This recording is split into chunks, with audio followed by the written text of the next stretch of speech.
Olá você que acompanha as notícias durante todo o dia aqui no portal Flow News. Eu sou o jornalista Alexandre Mancinho e como a gente havia combinado na última quarta-feira, hoje é dia de bate-papo com famílias atípicas aqui no portal Flow News. Hoje a gente tem aqui várias pessoas que vão conversar com a gente sobre pessoas com deficiência, sobre situações, e tem duas profissionais aqui hoje, além das mamães, tem duas profissionais aqui que vão nos auxiliar hoje nesse bate-papo. Deixa eu só perguntar se as meninas estão prontas aqui. Tá ok? Então vamos lá. Tá ok. Fabiana Maria de Fátima Paulino Costa, Sim, senhora. minha comadre. A psicóloga Isabela Beraldo, muito bem. Um carro que passou com o escapamento estouradésimo. Ao vivo, gente. Jamila. Fala o nome completo, Jamila. Jamila Martins da Silva Damasceno. Jamila Martins da Silva Damasceno. Janine. Boa tarde, pessoal. Janine de Lima Brito. Janine de Lima Brito e Boa tarde, pessoal. Psicóloga Daiane. Daiane. De Cássia Manuel Rocha. De Cássia Manuel Rocha. Porque se alguém quiser procurar o seu material no Facebook, WhatsApp, enfim, Instagram, outros, Instagram, né? Fabiana, sobre o que a gente vai conversar hoje? Então, hoje nós vamos falar de um tema muito importante. E que, assim, tá gerando muitas conversas, muitas rodas de conversa. Que é a saúde mental das mamães. Ou seja, a nossa saúde mental, né? Que às vezes tá meia... coitadas das psicólogas. Lembrando que, Fabiana, você tem o Miguel, né? Que é atípico. Você também é mamãe da Glória, que daqui a pouquinho vai ser dentista. Sim. Já tá se formando Oh, aí, meu Deus. né? A Jamila, É mãe do Miguel mãe, também. também chama Miguel, que é o menino. E além do Miguel, você tem outro, Tem a Laura, de 12 a anos. Laura, de 12 anos, tá? Mas o Miguel que é atípico, né? E Janine. Eu tenho a Mayumi, de 23 anos, trancou a faculdade de Engenharia Civil. Porque veio um bebê, né? Veio a Valentina e a Gabriela, de 7 anos. Isso. E tem síndrome de Down. Ok. Você que manda, Fabiana. Você já quer jogar para as psicólogas, já para botar esse povo para trabalhar, você que sabe. Então, nós estamos com algumas pessoas nos assistindo. Se alguém tiver alguma pergunta para elas, tá? Pode fazer, gente. A gente tá aqui para isso hoje. E eu queria começar perguntando para ambas. Sei que não são nutricionistas, mas eu sei que quando se trata de psicologia e mente, a alimentação influencia muito. Eu sei que hoje aqui a gente não tá mas assim, Importante também. a influência da alimentação na mente. Hoje eu tava ouvindo a doutora Gisela Savioli, só que ela é nutri, né? Mas cuida dessa parte do bem-estar também. E ela falou do sistema nervoso, da irritação, o ganho de peso, porque assim, eu tive muito ganho de peso, não sei as meninas depois que começou o estresse do dia a dia. Queria que vocês falassem assim sobre o assunto.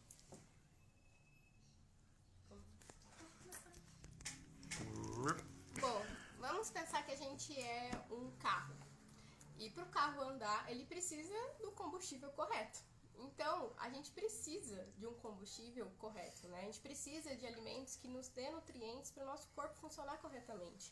Então, se a gente não se alimentar bem, não se alimentar adequadamente, isso vai afetar a nossa qualidade de vida, vai afetar o nosso sono, vai afetar a parte do estresse. Então, é importante, sim, a gente cuidar da nossa alimentação e fornecer os nutrientes adequados para o nosso corpo.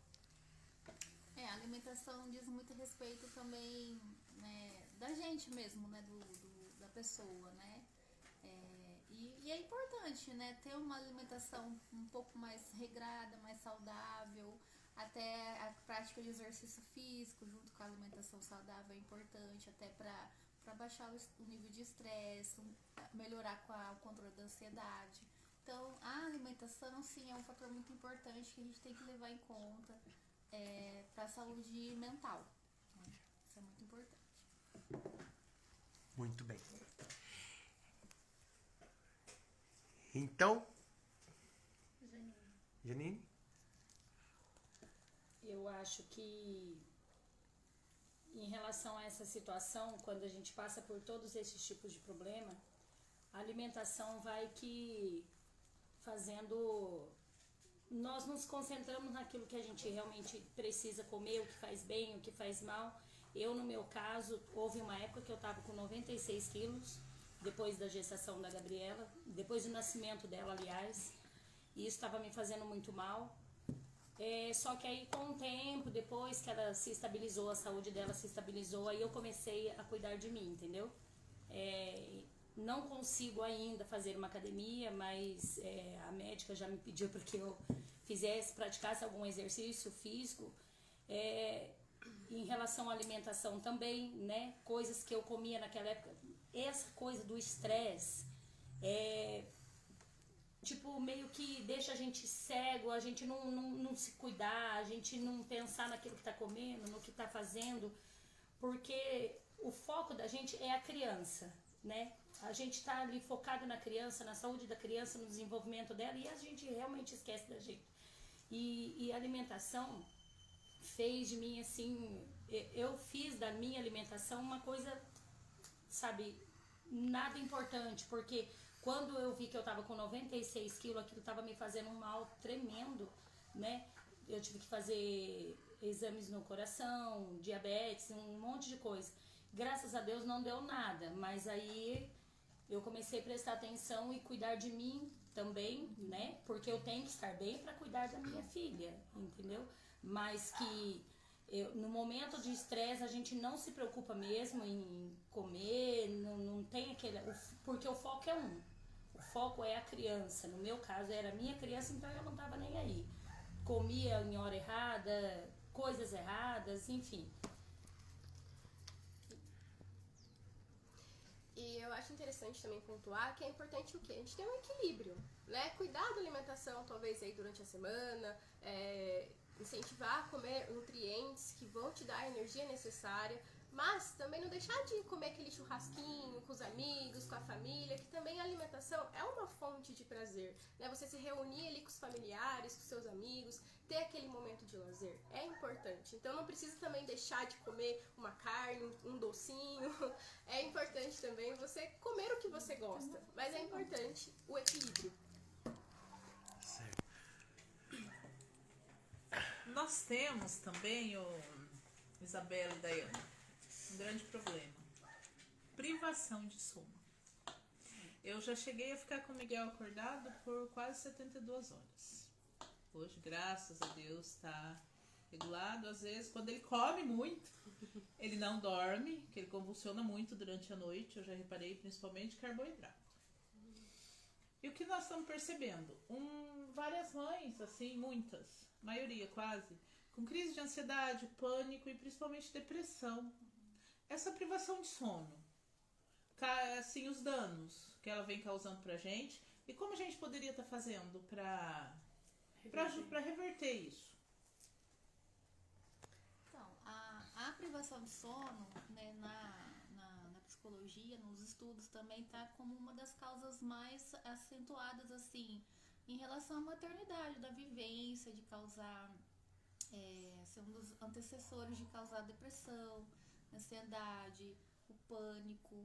Então, é uma fase da vida, a maternidade é uma fase da vida que traz muita mudança, né? E essa readaptação, ela leva tempo.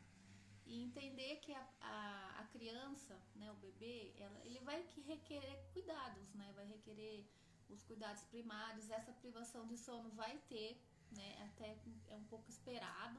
Mas assim, no nosso caso, né? No nosso caso, que são crianças atípicas, dependendo da alimentação que eles têm durante o dia, ou a lua, ou... Eles não dormem. No caso, o Miguel tem 20 anos. Tenho filho de uma amiga minha que ele dorme, se ele dormir uma vez por semana é muita coisa. Então, os nossos filhos são atípicos em tudo. Eu, graças a Deus, esse não é meu grande problema, porque o Miguel dorme bem. Mas eu vejo amigas assim que os filhos não dormem. Dormem assim, 2 horas já dá a impressão que carregou a bateria e tá lá. Disposto, em pé. A mãe renovada. Sim. Então, assim, a nossa é uma constante. que poderia ser feito? Assim, uma caminhada, pra gente estar aliviando esse cansaço?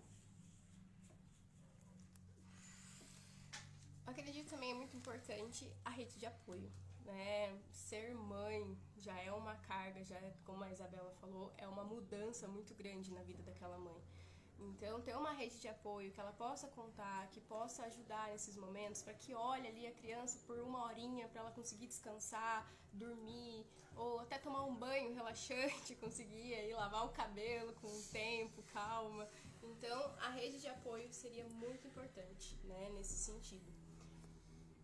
E a gente também não pode esquecer do pai, né? O papel do pai, que a gente até fala na psicologia, pai não é rede de apoio, pai, ele compartilha das responsabilidades juntamente com a mãe. Então, ele também entender um pouco desse papel, dessa função dentro dessa paternidade atípica também, que requer mudanças assim, um pouco maiores, vamos dizer assim, mas cada paternidade e maternidade também requer mudanças, né? E ele entender que ele precisa também ser inserido e como que ele pode auxiliar, né, nesse sentido. Eu acho que também incluir o pai, que nem a psicóloga falou, a rede de apoio é muito importante, sim, para tirar um pouquinho essa sobrecarga, né? Deixar a mãe, o pai descansar. Às vezes o cuidador principal é o pai, então, né, vamos tentar o que a gente pode fazer para esse pai descansar, o que pode fazer para essa mãe um pouco descansar, ter o seu próprio tempo consigo mesmo. Eu acho que isso é importante, a gente tirar um tempo para se cuidar, né? Não só física como mentalmente também. A gente precisa entender que somos seres humanos feitos de corpo e alma, né, e mente. Então a gente precisa estar em equilíbrio com todas essas esferas que nos constroem. É isso que você disse, varia de família para família, né? Porque tem famílias que estão naquela causa juntos. Eu, no meu caso, eu sou sozinha, né? E quando o pai da Gabriela convivia com a gente, eu sempre cobrava muito isso, né? Porque ele conseguia acordar cedo, mas ele estava revigorado, ele estava bem, porque ele dormiu da hora que ele deitou até a hora que ele acordou, ele estava bem, porque ele dormiu um sono só. Eu não, picadinho, toda hora acordando, e dá mamar, e dá chupeta, e vai trocar, e qualquer mexidinha que ela dava, eu estava ali preocupada, porque ela tem cardiopatia congênita, né? E usou oxigênio por muito tempo, então eu sempre tive aquela preocupação de alguma coisa. Já eu tive uma amiga que ela é enfermeira e o bebê dela nasceu com síndrome de Down e depois ele desenvolveu o autismo. Só que ela, desde o nascimento do Davi, ela fez um combinado com o marido dela, com o esposo dela. Uma noite dele, uma noite dela. Eu acho muito importante isso, porque assim, é o que você estava dizendo, a gente precisa ter, né? Eu mesma, eu tenho essas olheiras por conta de não dormir bem. Tipo assim, aquele sono pesado dá em mim meia-noite, 11 horas da noite. Mas aí eu desperto, o que acontece? Eu vou dormir 3 horas da manhã. Aí eu vou dormir 3 horas da manhã e esse tempo, nesse determinado tempo, assim, eu não consigo mesmo dormir. Só depois. Então, quer dizer, isso é um mal que está sendo causado pela minha saúde, né? Agora, é muito interessante, é muito, né, gratificante para a mãe quando ela tem essa troca, né, essa união com o esposo, né? De fazer essa troca de dormir com a criança, né? Eu achava até interessante quando o Davi era pequenininho, o pai dele trabalhava no fórum e a mãe na Santa Casa, e são horários assim totalmente, né? Totalmente diferente um do outro. Ela trabalhava à noite, ele de dia, então mesmo assim tinha essa união entre os dois. E é raro quando existe um casal assim. É muito raro, né?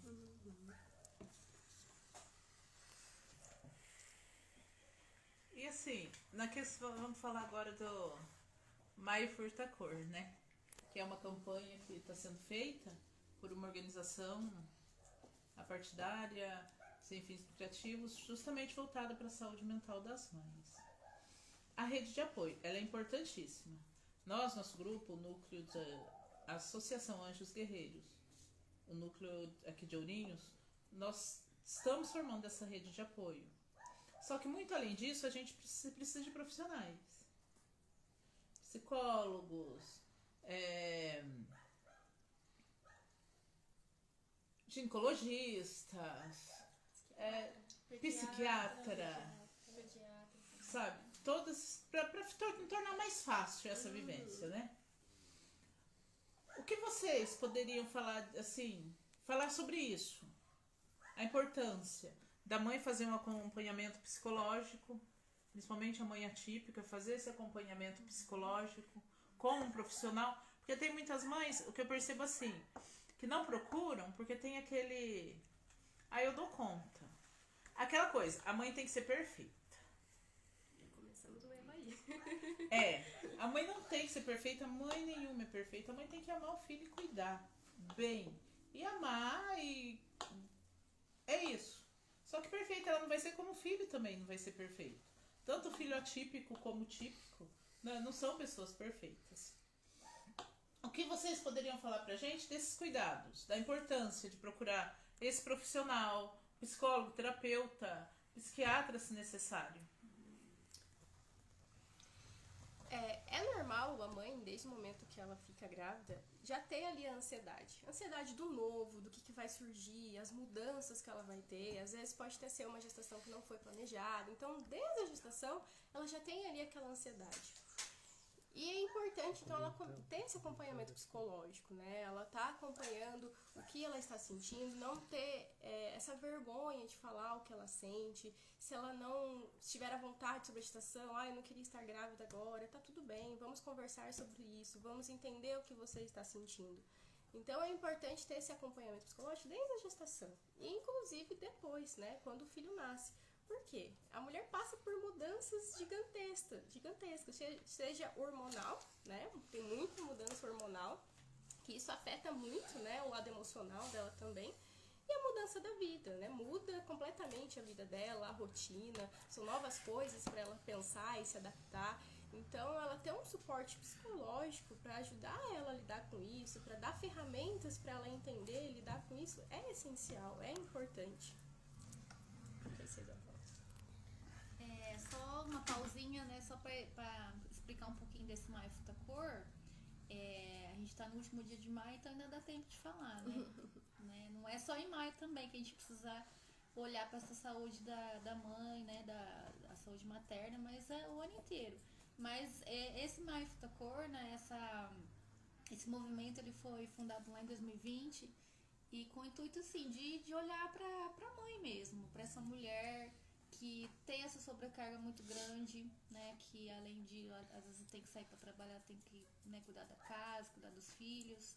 Então, tem visto muito índice alto de depressão, de ansiedade e até mesmo suicídio entre as mães. Então, teve essa necessidade de falar sobre isso, né, e com o intuito de formar políticas públicas na área da saúde da mulher, né, como que a gente pode diminuir? E é isso também, é procurar esse suporte, né, a área da psicologia perinatal, que é a minha formação, ela já tem esse olhar específico, né, para gestação, parto, pós-parto, a gente trabalha com todas essas questões emocionais que envolvem a maternidade, né, não só durante a gestação, mas depois, porque a maternidade é uma construção que vai pro resto da vida, então... E não é assim, toda mulher não nasce para ser mãe, então se torna mãe com aquela criança, e que nem a Fabi falou, né, a criança não é perfeita, a mãe não é perfeita, não precisa ser, né, é entender que a maternidade, ela requer desafios que... Aí, quando a mulher sente essa dificuldade de lidar com isso, é nesse momento que ela precisa procurar um apoio, né, psicológico, psicólogo. Se ela não está conseguindo lidar com algumas emoções que refletem no corpo, que dá aquelas sensações corporais, que nem pânico, ansiedade, ela pode procurar o psiquiatra, né, para ajudar, assim, uma medicação. Às vezes é necessário, né, na psicologia a gente trabalha no intuito de fortalecer essa pessoa, essa mãe, pra não ter que tomar remédio, mas às vezes tem a necessidade de tomar e tá tudo bem. Não quer dizer que a pessoa é fraca por causa disso, que a mãe ela não tá sendo uma boa mãe, ela tem que tomar remédio. Não, a gente tem que desmistificar isso, né? Antes de ser mãe, ela é mulher, ela é ser humano, e ela tem suas emoções, seus sentimentos, e ela precisa ter essa percepção de que quando ela não tá bem, ela pode procurar ajuda, ela precisa procurar ajuda, e não há vergonha nisso. Fabiana, a Elo Ferreira comentou com a gente aqui a respeito dessa construção social da Mulher Maravilha, né? Tem até a Elo também, obrigado Elo por estar participando com a gente. A Elo comenta aqui, né, que tem até, é tão cultural isso, que tem até um ditado: quem pariu, que mantém e balança, né? O que você pode falar pra gente? O que você pode partilhar com base na sua experiência a respeito disso? Então, a minha experiência é a experiência que eu tive de mães mais velhas e das mães mais novas e do nosso grupo de mães, que a gente se fala muito no grupo, tem dia que eu nem dou conta, é muito legal, muito gostoso. É isso. Houve por muito tempo uma romantização da maternidade. Sabe, assim, aquela coisa romântica. Ser mãe é lindo, lógico que é lindo. Mas é uma coisa assim que é difícil, não é fácil. E o fato de eu me sentir cansada não significa que eu amo menos meu filho, ou que eu deixei de amar meu filho. O fato de uma hora eu precisar deixar ele com alguém, se eu tiver uma irmã, um tio, uma tia, alguém, ou marido, eu sempre pude contar muito com meu esposo, e falar: fica que eu tô cansada, eu vou dar uma volta, eu vou tomar um banho mais demorado. Não significa que eu tô abandonando meu filho, significa que eu tô melhorando para cuidar dele. Porque se eu tô doente, como eu vou cuidar de alguém que precisa de mim? E esse estigma, virou um estigma essa Mulher Maravilha. Principalmente com as mães atípicas, que são assim, as abençoadas, as maravilhosas, as poderosas, as escolhidas, sabe? Então a gente tinha que ser mais perfeita ainda. Nem chamar a atenção dos filhos a gente podia em alguns lugares, que criticavam: olha lá, ó, a criança tem problema. Mas mal sabe a pessoa que quem tem problema é ela, que acha que a criança tem problema, que a criança tem uma deficiência, ela não tem problema, né? Uma deficiência que, no nosso caso, a Janine cuida dela sozinha, a Jamila cuida com o esposo, eu cuido com o meu esposo. Mas assim, o Miguel não tem problema, ele é amado, ele é querido, ele é cuidado, tem o tratamento necessário, a gente corre atrás. Ele não tem problema. Quem tem problema são as pessoas que olham quando a gente dá bronca neles. E eles precisam, gente. E eles precisam que falam: ai lá, ó, dando bronca, coitadinho, já tem problema, ainda tá levando bronca. Então, assim, e isso é muito doloroso pra gente. Porque a gente acaba trazendo esse julgamento para nossas vidas. E eu creio que isso, a Elo fez uma fala ali muito, muito legal, interessante, que a gente tem que mostrar isso. Nós não somos Mulher Maravilha. Nós somos como qualquer mulher. Eu vou perguntar uma coisa aqui, porque a gente tem que começar a normalizar algumas perguntas, né? Por exemplo, eu sou homem, eu nunca vou saber, podem me falar a respeito, eu entendo, mas eu nunca vou saber de sentir na pele o quão agressivo é quando, por exemplo, chegam pra você e falam assim, você como mulher: ai, mulher boa era antigamente, que ainda trabalhava na roça e dava conta de tudo. Agora vocês...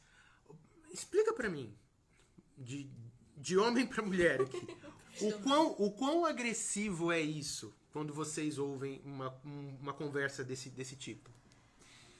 É cultural, né? Assim como você falou, vem de antigamente essa questão de que a mulher tem que cuidar de tudo, tem que cuidar da casa, tem que cuidar dos filhos, e você tem que dar conta. E é realmente muita pressão pra nós. Por quê? Porque o filho não é só nosso, né? O filho ali, ele tem um pai, então a gente tem que compartilhar as responsabilidades.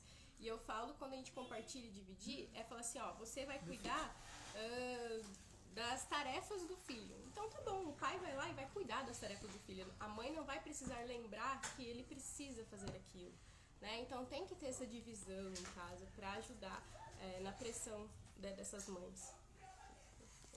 Acho que é importante importante a gente entender que são contextos, né?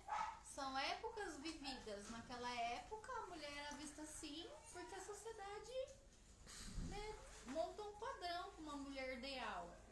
Hoje, a gente tem...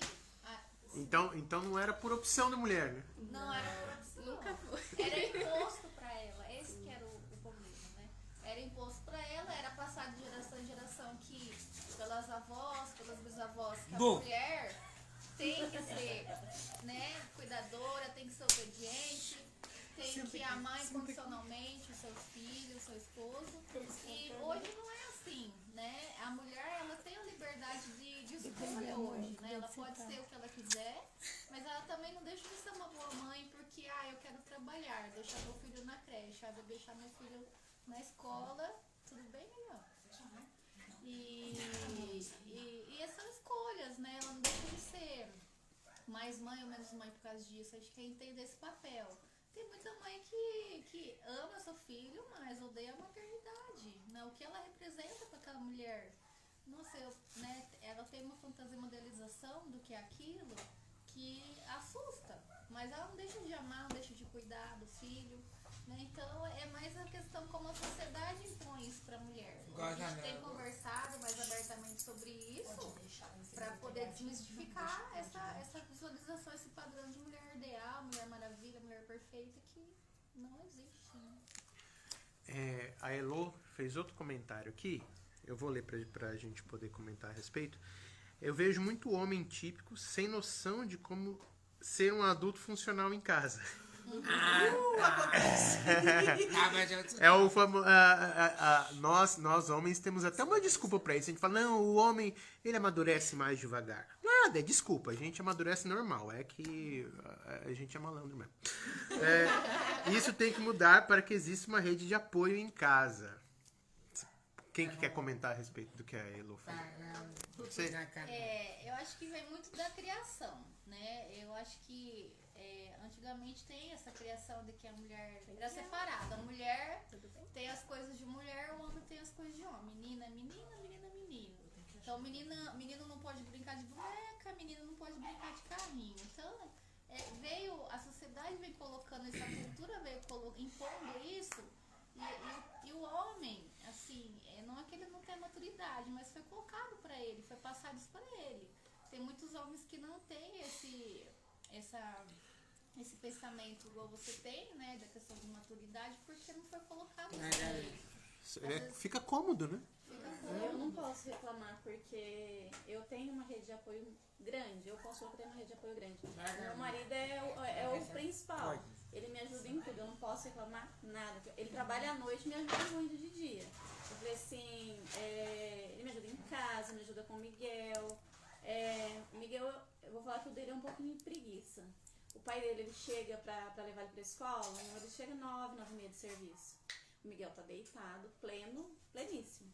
O pai tem que colocar o tênis, tem que colocar a meia, pra ele poder levantar no banheiro.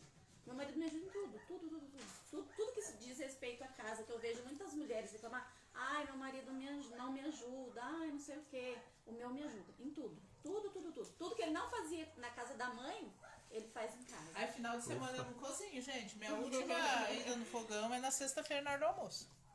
Então a minha rede de apoio é bem grande. De mãe, pai, sogra. Eu já não tenho sogro mais, né? Mas me ajudava bastante também. Então... Tem Antoniel Damasceno. É o meu marido. Ele tá aqui. Ele disse assim, sou eu, gente. Jamila, não faz propaganda, Jamila. Não fala mal dele agora, Jamila. Gente, não vale nada. Daniel. Não, mas ele me ajuda. Obrigado, Antoniel, pela participação, viu? Obrigado mesmo. A bola dele vai ficar lá em cima, né? Eu também não posso reclamar, gente. O Beto não tá aqui agora, porque ele tinha algumas coisas para fazer no centro, mas ele sempre me acompanhou muito. E eu queria agradecer, né? A gente vai ter que encerrar, tá tão gostoso, né? Nossa, tá muito gostoso, mas nós vamos ter que encerrar. E eu queria agradecer a todas as pessoas que viram, pedir que vocês curtam nosso canal lá no YouTube, compartilhem essa live, porque é muito importante que chegue ao maior número de pessoas. Quer ver? Deixa eu mostrar, gente. Se eu não mostrar, ela fica brava comigo, olha. Que linda. Vira assim. Aí. Muito bom. Olha. Tem um logo, uma xícara. A Maria é uma mamãe do grupo, ela trabalha com isso. É a M Melo. Loja, tá? Procure lá nas redes sociais, o trabalho dela é lindo. E é isso, eu queria agradecer as meninas numa próxima oportunidade. Vocês estarem com a gente.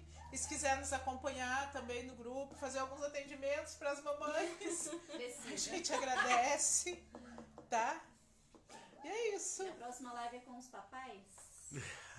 Então, na quarta-feira que vem, arrumei o psicólogo Gabriel Zaparoli, tá? Ele está disposto a conversar com os papais, né?